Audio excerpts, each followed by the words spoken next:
was reading this and I also remembered 2 Corinthians chapter 12 verse 9. तो जब मैं ये पढ़ रहा था मुझे दूसरा कोरिन्थियों में चैप्टर 9 में एक चीज याद आई, in which Paul speaks that one day when Paul had a sickness, जहाँ पे लिखा गया है कि एक दिन था, एक समय था जहाँ पर अपोस्टल पौलुस एक बीमारी से जूझ रहा था। and it's written in the NIV that Paul mentions there was a messenger of Satan to torment me. तो वहाँ पे एक बाइबल में लिखा है कि जो बीमारी है या जो चीज है उसको अपोस्टल पौलुस शैतान की ओर से एक संदेशी कहता है। So even then the Lord said, I will not heal you, my grace is sufficient for you, for your power, my power is perfected in your weakness. तो वहाँ पर अपोस्टल पौलुस कहता है कि उसने परमेश्वर की ओर प्रार्थना की, लेकिन परमेश्वर ने उसे कहा कि मैं तुझे चंगाई नहीं दूंगा, क्योंकि मेरी जो अनुग्रह है वो तेरे लिए काफी है और तेरी निर्बलता में मेरी शक्ति बढ़ सकती है या आगे आ सकती है।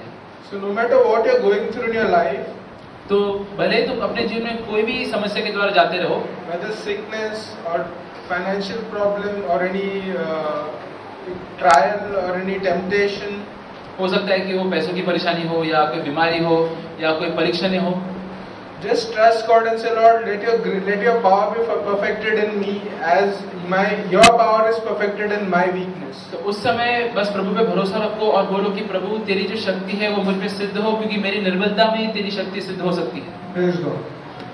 प्रभु की स्तुति हो। Yesterday we were meditating on Isaiah chapter 57. कल हम लोग यशायाह चैप्टर 57 के ऊपर चर्चा कर रहे थे। Verse 15 and 1 Peter as well. वाक्य 15 और फिर बाद में एक पहला पत्रस में भी।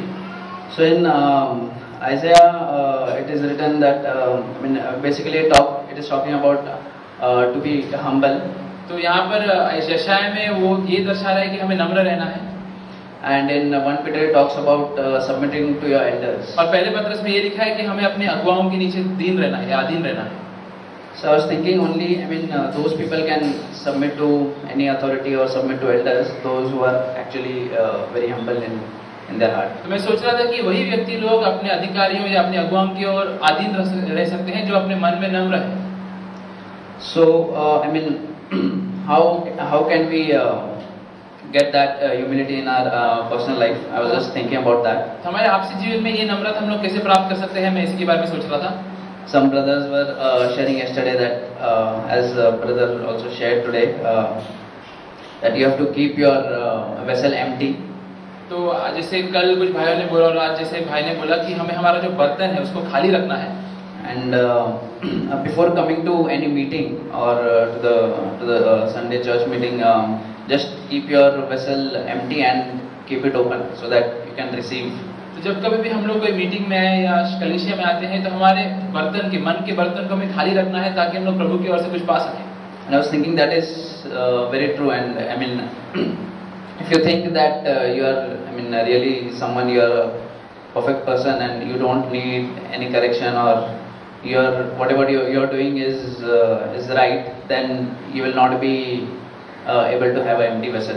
तो मैं सोच रहा था कि ये बात कितनी सही है। अगर मैं यहाँ पर आऊँगा और मेरे मन में मैं सोचूंगा कि मैं भी कोई बड़ा व्यक्ति हूँ, मुझे सुधारने की जरूरत नहीं है या कोई मुझे सुधार नहीं सकता, तो फिर मैं प्रभु की ओर से कुछ प्राप्त नहीं करूँगा, क्योंकि मेरा जो बर्तन रहेगा मन में वो खाली नहीं रहेगा। Also I was thinking, what does it really mean to submit to your elders? और फिर मैं सोच रहा था कि इसका अर्थ क्या है कि मैं अपने अधिकारियों या अगुवाओं की ओर अधीन रहूँ। I was thinking it doesn't mean that you just listen to them. मैं सोच रहा था इसका मतलब ये नहीं कि मैं बस सुनूं वो जो कुछ भी बोलते हैं मेरी ओर से। So I was thinking after listening you should also act upon that. तो इसका अर्थ ये है कि मैं सिर्फ सुनता ही नहीं, लेकिन जो लोग बोलते हैं उसके ऊपर कुछ करता भी हूँ या उसको लागू भी करता हूँ। They can tell you things regarding on topics regarding maybe behaving in the church or how you have to live your life. हो सकता है कि हमें अलग अलग चीजों के ऊपर बोले, जैसे कैसे तुम्हें अपना जीवन जीना है या कलीसिया में कैसे बर्ताव करना है। Being a very young person, you might not argue or you might not back answer any elder. क्योंकि हम युवक हैं तो हो सकता है कि हम लोग उस समय झगड़ा ना करें या उल्टा उत्तर ना दें। And we might just listen and say, okay, yes, I'll do it. और वहाँ पे हम लोग बस बाहरी रूप में बोल सकते हैं कि हाँ मैं ये करूँगा। But actually, submitting is that whatever the elders are telling you, you just apply it in your life and change and correct the ways whatever you are doing wrong. लेकिन आधीन रहने का मतलब यह है कि जो कुछ भी उन्होंने मुझे बोला है मैं उसको लागू करूं अपने जीवन में और बदलूं अपने जीवन जीने के तरीके में. And I mean regarding humility, we learn a lot of things from Paul as well. और हम लोग नम्रता के विषय में अपोस्तल पौलुस से भी काफी कुछ सीखते हैं. In the early letters, he writes that he is the worst of all saints. अब शुरुआत के उसके जो पत्र थे उसमें वो लिखता है कि जितने भी संत थे उनमें वो सबसे बड़ा पापी है. Then after few years maybe he is writing that he is the worst of all sinners. फिर उसके अंत के पत्र में वो लिखता है कि जितने भी पापी है इस दुनिया में उन सब में सबसे दुष्ट वही है. So we see that constantly he is growing in the Lord and constantly achieving, I mean going more towards humility. तो हम लोग देखते हैं कि कैसे वो प्रभु में बढ़ते जा रहा था और जैसे वो बढ़ते जा रहा था वो और नम्र बनते जा रहा था. So becoming more and more humble, I mean day by day. तो हर रोज और नम्र बनते रहना. So I think that is what we should try to achieve. मैं सोचता हूँ कि हमें भी कोशिश करनी है कि हम लोग वो प्राप्त करें अपने जीवन में. Through the grace of the Lord. प्रभु के अनुग्रह के द्वारा. Thanks. Okay, we heard about 1 Peter 5. Just want to turn there. हमने पहले पत्रस के बारे में सुना है, वापस वहाँ पर जाएंगे. पहला पत्रस chapter 5. I was thinking of how I can submit myself to the authority, to the elders in the church. मैं सोच रहा था कि कैसे मैं अपने आप को अधीन रख सकता हूँ जो पहले में अधिकारी होते हैं उनके. How I can be benefited by doing that. और कैसे मैं उसका लाभ प्राप्त कर सकता हूँ. 1 Peter 5:5 says, "Humble yourselves under the mighty hand of God." पहले पत्रस 5:5 में ये लिखा है कि फर्स्ट पत्रस 5:5 हे युवकों तुम भी प्राचीनों की आशीष इसलिए परमेश्वर के बलवान हाथ के नीचे दीनता से रहो जिससे वह तुम्हें उचित समय पर बढ़ाए. And before that 5 also says that you have to humble yourself in front of elders and with one another. और पिछले वाक्य में ये लिखा है कि हमें अपने अगुवाओं की ओर और एक दूसरे की ओर आधीन रहना है, नम्र रहना है. And God opposes the proud and gives grace to the humble. और ये भी लिखा है कि कैसे परमेश्वर घमंडियों का विरोध करता है और अनुग्रह देता है नम्र लोगों को. So I was thinking of this illustration where to progress in this world we need what do we need? मैं सोच रहा था कि कैसे अगर हमें इस दुनिया में आगे बढ़ना है तो हमें किस चीज की जरूरत है. We need money, right? हमें पैसे की जरूरत है. In the kingdom of heaven to progress in your spiritual life, what do you need? तो अगर प्रभु के राज्य में अगर हमें अपने मसीह जीवन में प्रगति करने हैं तो क्या कौन सी चीज की जरूरत है. What do you need? Grace, correct. क्या चाहिए. अनुग्रह.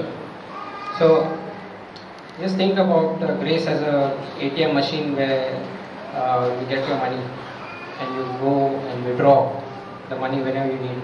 तो उदाहरण के तौर पे ये समझो कि अनुग्रह एक ATM मशीन के अनुसार है कि जब कभी हमें जरूरत पड़े हम उसके पास जाते हैं और पैसे जैसे निकालते हैं वैसे अनुग्रह प्राप्त कर सकते हैं. When I work my 30 days of my job, I'm sure that salary is going to come in my account. तो जब मैं 30 दिन काम करता हूँ मेरे दफ्तर में तो फिर मैं निश्चित रहता हूँ कि हाँ मेरे अकाउंट में पैसे आ जाएंगे, पगार आ जाएगा. So just like that, if I humble myself, I'm sure that God is going to give grace to me, grace in my account, so that I can overcome. तो उसी तरीके से मैं निश्चित रह सकता हूँ कि अगर मैं खुद को नम्र बनाऊंगा तो फिर प्रभु मुझे अनुग्रह देगा ताकि मैं अपने हारे हुए परिस्थिति के ऊपर जय पा सकूं. So very important. If I don't get grace, then I'm going to lose out spiritually. God is going to be against me. World is against me. Devil is against me. I don't want God to be against me. तो ये बहुत ही जरूरी है मैं समझूं कि बिना अनुग्रह के मैं कभी भी अपने मसीह जीवन में जय नहीं प्राप्त कर सकता. पहले शैतान और दुनिया मेरे खिलाफ है. मैं ही नहीं चाहता कि प्रभु भी मेरे विरोध हो जाए. So just like I don't have money, so I can't progress in the world. I can't buy anything. I can't do. I die of hunger. People look down on me. तो जैसे दुनिया में अगर मेरे पास पैसे नहीं रहेंगे तो मैं कुछ खरीद नहीं सकता, आगे नहीं बढ़ सकता. हो सकता है कि मैं भूख से मर जाऊं, लोग मेरे और नीचे देखेंगे. How eager we are to work 24/7 if you want to make some money. और कितना लोग उत्साहित होते हैं पैसे कमाने के लिए कि 7 दिन 24 घंटे काम करने के लिए भी तैयार हो जाते हैं. We have that same eagerness to humble ourselves to get grace from God. That's the rule.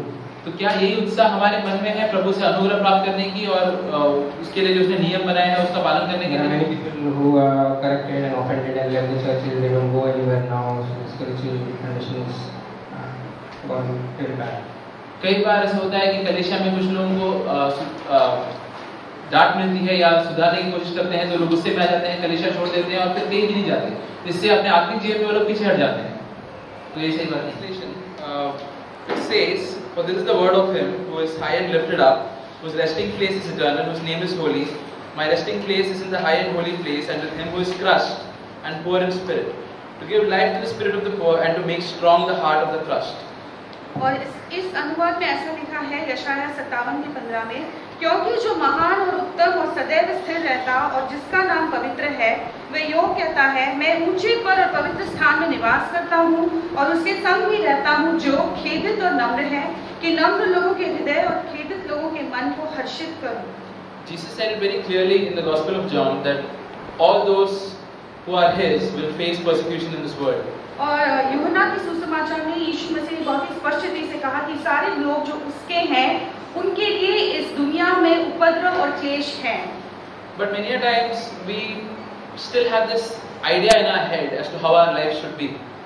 इसके बावजूद कई बार हमारे खुद के मन में हमारे खुद के विचार होते कि हमारा जीवन कैसा होना चाहिए. And even though we want to live a very godly life like all the other saints of old, और पुराने बीते हुए दिनों में जैसे पवित्र संत लोग थे, हम चाहते हैं कई बार कि हमारा जीवन भी उनके समान व्यतीत हो. we still have this idea that along with that I want a good life on this earth as well. लेकिन कई बार ऐसा की इच्छा रखने के बावजूद हम ये भी सोचते हैं कि एक संत का जीवन बिताने के साथ साथ इस दुनिया में जो सारी हमें आशीष मिल सकती है, उससे भी हम लेकर जीना चाहते हैं. And when trials and troubles come and when people trouble us, और फिर जब हमारे सामने समस्याएं और बहुत सारे क्लेश आते हैं, जब लोग हमें सताते हैं, we act very surprised, तब ऐसे में हम बहुत चकित सा व्यवहार करते हैं, as if it's something that should not happen. जैसे कि हमें कभी कोई सताना ही नहीं चाहिए. But in all honesty, we can never really become godly without having the suffering in our life. लेकिन सारी ईमानदारी से मैं मान लेना चाहिए कि जब तक परमेश्वर का वो जो सहने की स्वभाव है, जिसमें हम लोगों के जो सतावट को हम गुजरते हैं, जब तक उस सतावट को हम महसूस नहीं करते तो परमेश्वर के साथ हम धार्मिक नहीं बन सकते. In fact, it is something that we should expect. बल्कि हमें इसका अपेक्षा रखना चाहिए. And then we can face it with the right attitude. और फिर हम जो है जब सतावट आती है हमारे सामने, उसे सही मनोवृत्ति से उसका सामना कर सकते हैं. And in this verse it says a person who is crushed.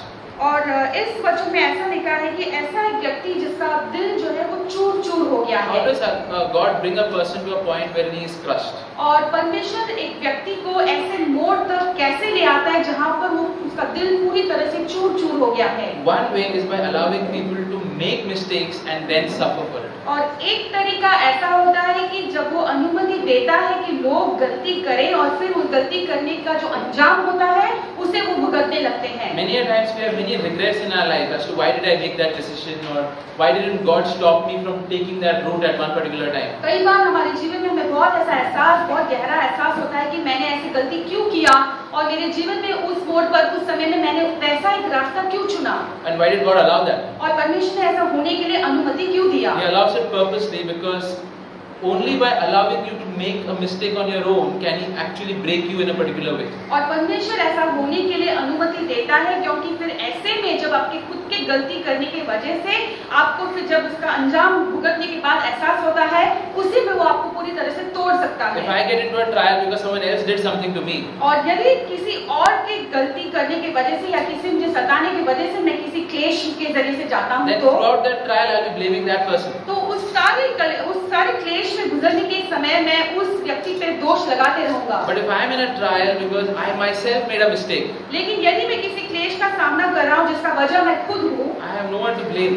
मैं किसी और पे दोष नहीं लगा सकता. That brings in a special type of breaking. और ऐसे में खास तरह का जो है परमेश्वर मुझे चूर-चूर कर देगा. So if there are things in your life wherein you feel, why did God allow me to take this decision? I was doing it sincerely.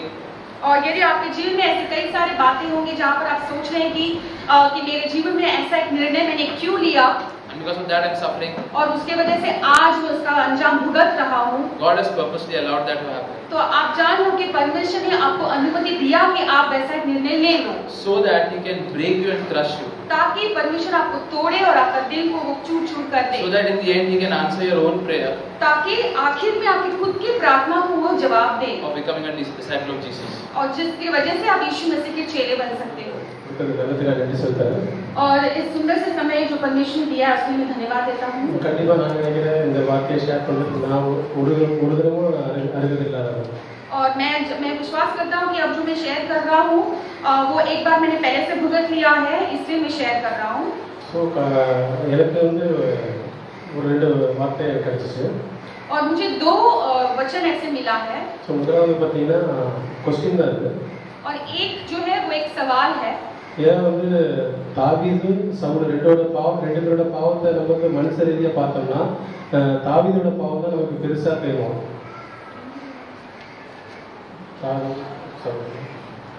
Dawood और शाऊल दोनों के जीवन चरित्र को हम देखेंगे और उनके किए हुए कर्तव्य को जब हम जांचेंगे तो उनको ऐसा लगता है कि दाऊद ने जो पाप किया है वो हमारे लिए बहुत बड़ा लगता है.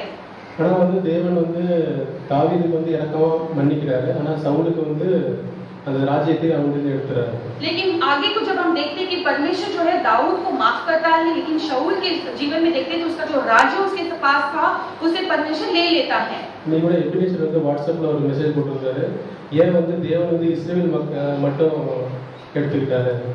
और व्हाट्सएप में जैसे ब्रदर एबिनेजर ने एक सवाल ऐसे किया था कि परमेश्वर ने सिर्फ इस्राएल को ही क्यों चुना. सो நான் என்ன நினைக்கிறேன்னா தேவன் வந்து அந்த தாவீதோட ஆவி, இந்த மனத்தாழ்மையான ஆவி தான் தேவன் வந்து இது பண்றாரு. तो मैं ये सोचता हूँ कि दाऊद का जो खेदित जो टूटा हुआ मन था उसके वजह से परमेश्वर उसी तरह का एक मंशा इस्राएल में रहा होगा, इसलिए परमेश्वर ऐसे चुनता है. तो நம்ம अनेक தடவை நம்ம வந்து சாக்கு போக்கு சொல்றோம், இதனால தான் இப்படி ஒரு பாவம் ஏற்பட்டுச்சு, இதுதான் காரணம் அப்படின்னு நம்ம நினைக்கிறோம். कई बार हमारे खुद के जीवन में जो घड़ी हुई बातें होती है, पाप होते हैं, उसके लिए हम ये ऐसा वैसा बहाना ढूंढते हैं कि हो सकता है उसके वजह से ये मैंने ऐसे पाप किया, ये ऐसे हो गया इसलिए मैंने ऐसे पाप किया, ऐसा हम कह सकते हैं. सामुएल வந்து சவுல் கேக்குறா, நீ அந்த இதெல்லாம் அழிக்கல அப்படின்னு கேக்குறாரு. और जब शामुएल ने शाऊल से पूछा कि तू सारे बातों को जो नष्ट करने को कहा गया था तुमने क्यों नष्ट नहीं किया. நான் வந்து தேவனுக்காக பலி கொடுக்கலாம் அப்படின்னு சொல்லிட்டு நல்ல கொடுமையானதை நடத்திட்டு வந்தேன் அப்படின்னு சொல்றாரு, சாக்கு போக்கு சொல்றாரு. लेकिन वहां पर हम देखते हैं कि उसके उत्तर में शाऊल बहुत अच्छा सा एक बहाना देता है कि मैंने सोचा कि सारे हर्ष को जो सारे चीज है उसे परमेश्वर के बलिदान चढ़ाने के लिए मैं ले आया, ऐसे सोचकर वो अपने बहाना एक देता है वहां पर. அதே நேரத்தில் வந்து என்ன பண்றாரு, அவர் வந்து ஒரு மன்னிப்பு யாருக்காக கேட்கிறாருன்னா மனுஷன் வந்து அந்த சபை முன்பா வந்து சாமுவேல் வந்து கேட்கிறாரு, நீ என்ன வந்து கனம் பண்ணு அப்படின்னு கேட்கிறாரு. और उसी बीच में वो मनुष्यों के बीच में उसे एक ईमानदारी लोग उसे सम्मान दे ऐसे मांगने के लिए वो शमूएल से आके कहता है. ஆனா தாவீது அப்படி இல்லை. लेकिन दाऊद ऐसा नहीं है. தாவீது வந்து சொல்லிருக்கான், பத்சேபால் வந்து அவன் வந்து டெரஸ்ல வந்து எல்லாருக்கும் தெரியற மாதிரி வந்து குடிச்சிட்டு இருந்தா, அதனாலதான் நான் பாவத்துல விழுந்தேன் அப்படின்னு அவன் சொல்லல. लेकिन दाऊद ने जब उसकी गलती के बारे में उसे बताया गया था तब उसने ऐसा नहीं कहा, देख मेरी गलती नहीं है, टेरेस के ऊपर बत्शेबा खुद आकर स्नान करे थी इसलिए मुझसे गलती हुआ, ऐसा उसने नहीं कहा. நான் பாவம் செஞ்சேன். वो कहता है कि मैंने पाप किया है அப்படின்னு சொல்லிட்டு சங்கீதம் 51ஆம் அதிகாரத்தை அவர் எழுதியிருக்காரு. और ऐसे कहकर उसने भजन संहिता उसका 51वां अध्याय लिख दिया है. சோ நம்ம மனுஷ ரீதியா பார்த்தோம்னா சவுலுடைய பாவம் பெருசா தெரியாது. और इसलिए जब हम लोग जैसे देखते हैं तो उनके लिए शाऊल ने किया हुआ पाप को बढ़ा नहीं लगेगा. ஏன்னா இவர் வந்து பாத்தீங்கன்னா உரியாவோட மனைவியும் வந்து கொல்லுறாரு தாவீது. लेकिन यहाँ पर हम देखते हैं कि பத்சேபால் வந்து அவருடைய கணவரையும் உரியாவை கொல்றாரு. दाऊद देखते हैं कि दाऊद ने जिस स्त्री से वो प्रेम करता है उस स्त्री के पति को मरवा देने के लिए भी आज्ञा देता है. சோ இதுதான் என்னோட முதல் கேள்வி. அதே நேரத்தில் அந்த இஸ்ரேல் மக்களையும் அவர் ஏன் தேர்ந்தெடுத்தாங்கன்னா அவங்க வந்து மனத்தாழ்மையான ஒரு இது இருந்ததுனால அவங்க வந்து இஸ்ரேல் ஜனங்களை அவர் தேர்ந்தெடுத்தாரு.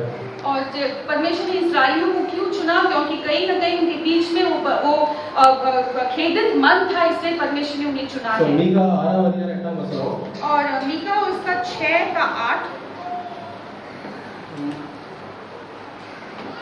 மனுஷனே நன்மை இன்னதென்று அவர் உனக்கு அறிவித்திருக்கிறார், நியாயம் செய்து இரக்கத்தை சிநேகித்து உன் தேவனுக்கு முன்பாக மனத்தாழ்மையை நடப்பது அல்லாமல் வேற எண்ணத்தை கர்த்தர் உன்னிடத்தில் கேட்கிறார். मीका 6 का 8. हे मनुष्य, वह तुझे बता चुका है कि अच्छा क्या है और यहोवा तुझसे इसे छोड़ो क्या चाहता है कि तू न्याय से काम करे और कृपा से प्रीति रखे और अपने परमेश्वर के साथ नम्रता से चले. சோ நான் என்னுடைய பாவங்கள் பாத்தீங்கன்னா மத்தவங்களுக்கு அப்புறம் ரொம்ப கொடூரமான பாவமா இருந்துச்சு என்னுடைய பாவங்கள் கூட. और कई बार जब है हमारे खुद के पाप को जिसे दूसरों के पाप के साथ हम जब तुलना करते तो हमको लगता है कि हमने बहुत कुछ गहरा पाप नहीं किया है. ஆனா நம்ம வந்து தேவன்கிட்ட எந்த சாக்கு போக்கும் சொல்லாம, ஆண்டவரே நான் தான் பாவி, நான் தான் இது வந்து இதுக்கு இந்த ஆடுகள் என்ன செய்யுது, நான் தான் பாவம் செஞ்சேன் அப்படின்னு சொல்லிட்டு தாவீதை போல நம்மளும் நம்மளை தாத்தி நம்ம தேவன்கிட்ட போகும்போது தேவன் நமக்கு வந்து तन्नुடைய ஆவியினால் நிரப்புவார். लेकिन जब हम परमेश्वर के पास जाकर हम पूरी मन से कहें कि परमेश्वर ये पाप मैंने किया है, मैंने खुद से ये पाप हो चुका है, मुझे माफ कर, और सच्चे दिल से अपने आप को दूसरों से बेहतर न जानते